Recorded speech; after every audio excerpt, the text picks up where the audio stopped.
I was always drawn to the bustle and energy of city life. That's why in the early 2000s I decided to move to Chicago, the Windy City. I got myself an apartment downtown, and it didn't take long for me to discover the Addison market, a vibrant outdoor marketplace bustling with vendors selling everything from fresh produce to handcrafted trinkets.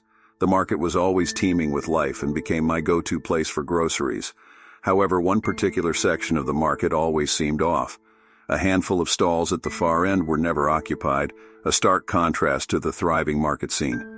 When I asked the other vendors about this, they all shared a common story. Apparently, any vendor who set up shop at the end row would mysteriously disappear. At first, I laughed it off, thinking it was a joke amongst the market community. But the consistency of the stories from different vendors got me thinking. One day, a new vendor, an old woman selling antique trinkets, set up her stall at the end row. I decided to keep an eye on her, curious about the tales I'd heard. Over the next few days, I got to know the old lady.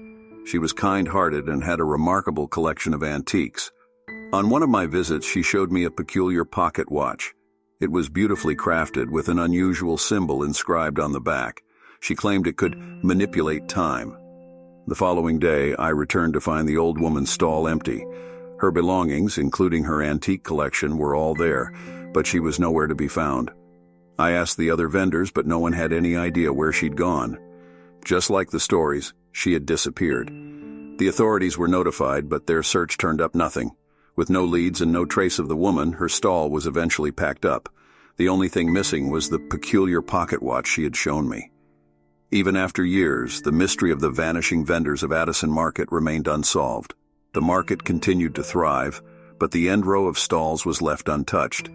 Every time I passed by, I couldn't help but remember the kind old woman and her intriguing pocket watch. I've since moved away from Chicago, but the tales of Addison Market, its energetic ambiance, and its unexplained mystery remain a distinctive part of my city life memory. And whenever I look at a pocket watch, I can't help but think about the old vendor, her peculiar trinket, and the uncanny happenings at the market.